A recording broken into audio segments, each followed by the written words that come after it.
इसलिए नहीं अचीव कर पा रहे कि हमारे पास रिसोर्सेज नहीं है, या बहुत से लोग ये गंदी सोच पे रखते हैं कि हमारी तो किस्मत में नहीं है, हमारे तो नसीब में नहीं है। जबकि असल में उन लोगों को उनकी कामयाबी से जो चीज़ रोकी हुई है वो है उनकी कंडीशनिंग। और कंडीशनिंग को तोड़ने के लिए आपको बहुत सारे फिल्टर्स लगाने पड़ेंगे। अल्लाह पाक ने कुरान पाक में कहा, गौर करो, तफक्कुर करो, तदब्बुर करो। और बात तो यह है कि बहुत से लोगों को पता भी नहीं है, उन्हें पता भी नहीं है कि उनकी कंडीशनिंग हो रखी है। कोई चीज़ उनके सामने आई, स्टिमुलस, उनके अंदर से एक ऑटोमेटिक रिस्पॉन्स जनरेट हो, उनके अंदर रॉन्ग कंडीशनिंग करके उनके साथ कुछ चीज़ें मुंसलिक कर दी गई हैं। और उन लोगों पे एक शेर फिट होता है कि मैं खुद हूँ अपने आप के पीछे पड़ा हुआ, मैं खुद हूँ अपने आप के पीछे पड़ा हुआ, मेरा शुमार भी तो मेरे दुश्मनों में है। और हकीकी मैनिफेस्टेशन तब तक नहीं कर सकते जब तक कि आप अपनी कंडीशन सेल्फ से बाहर ना निकलें।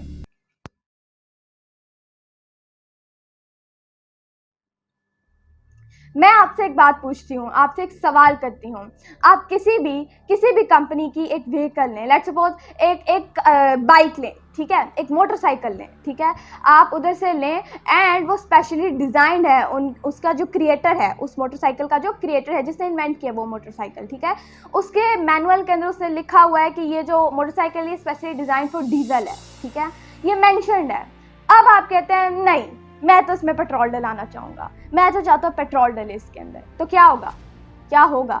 या अगर वो पेट्रोल के लिए डिज़ाइन है तो आपके नहीं, मैं इसमें डीजल डलवाना चाहूँगा, नहीं मुझे तो मज़ा डीजल में आता है, मैं नहीं करने वाला, मोटरसाइकिल मैंने यही रखनी है और लगाऊंगा मैं डीजल, हालांकि वो पेट्रोल के लिए डिज़ाइन है। तो क्या होगा?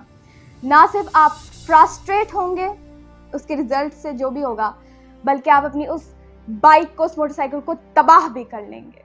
यही है आम इंसान की एंड मोस्टली लोगों की सच्चाई, इल्ला माशाल्लाह जिसको अल्लाह चुने, ठीक है। बहुत से लोगों की सच्चाई यही है कि जिसने हमें बनाया है, जो हमारा क्रिएटर है, हम जब उसके दिए हुए कानून को, उसके दिए हुए लाया अमल को और जैसा लाइफस्टाइल उस क्रिएटर ने हमें दिया जीने के लिए, जब हम उसको नहीं फुलफिल करते, जब हम उसको नहीं फॉलो करते, जब हम उसको नहीं फोकस करते, और उसके अलावा जब हम वो तमाम चीज़ें करते जो दुनिया हमें सिखाती है, जब हम अपने क्रिएटर के अहकामात से दूर जाते हैं, जब हम उस पर फोकस नहीं करते, तदब्बुर नहीं करते, गौर नहीं करते, तो हमारे साथ वही हाल होता है जो कि उस मोटरसाइकिल के साथ हुआ, जो कि डिज़ाइन फॉर पेट्रोल थी बट उसमें डीजल डलाया गया। यानी कि ना सिर्फ हम अपनी ज़िंदगी के अंदर फ्रस्ट्रेटेड हो जाते हैं, ना सिर्फ ये, बल्कि हम तबाह भी कर लेते हैं बहुत से लोग अपने आप को, एंड बहुत से लोग तो सुसाइड्स तक कर लेते हैं, अस्तगफिरुल्लाह, जस्ट बिकॉज मिस अलाइनमेंट।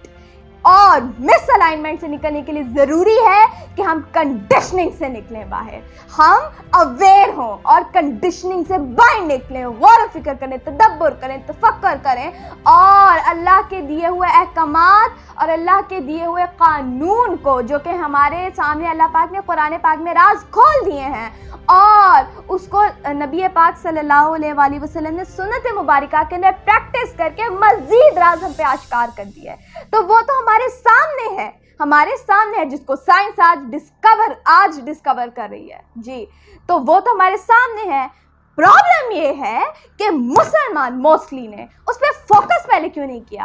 आज साइंस बता रही है तो समझ आ रही है, बट पहले क्यों नहीं फोकस किया गया जी। और याद रखिएगा एक बात, साइंस कभी कुछ इन्वेंट नहीं करती जी, साइंस इन्वेंट नहीं करती, साइंस का काम है डिस्कवर करना। तो अल्लाह के जो कानून है, अल्लाह के जो कह ले कुदरत है, एंड बहुत सी और चीज़ें जो राज हैं अल्लाह पाक के, साइंस तो सिर्फ just day by day discover करिए। और बहुत सी साइंस तो अभी बहुत महदूद है, बहुत महदूद है जी, आपको अंदाज़ा भी नहीं है। आप जब इंटेलेक्चुअल लोगों के बीच में बैठे ना, तब वो आपको बताएंगे कि कितनी महदूद है साइंस, आज भी बहुत महदूद है जी।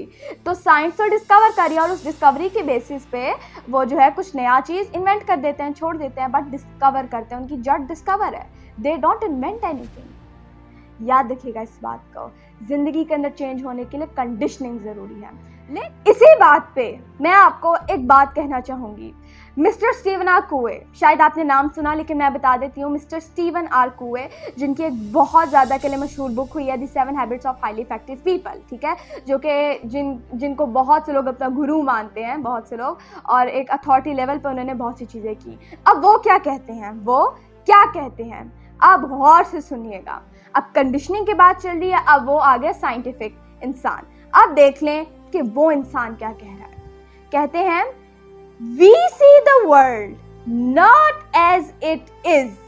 हम दुनिया को ऐसे नहीं देखते जैसे वो हकीकतन है, हम नहीं देखते ऐसे, बट एज वी आर, और as we are condition to see it. आ गया कंडीशन यहाँ। वो कह रहे हैं हम दुनिया को और हमारी जिंदगी सब कुछ आ गया डेफिनेटली इसके अंदर, उसको ऐसे नहीं देखते जो हकीकतन वो जैसी है, नहीं, हम उसको वैसे देखते हैं जैसे हम हैं, या जैसे हमें कंडीशन कर दिया गया उसको देखने पर।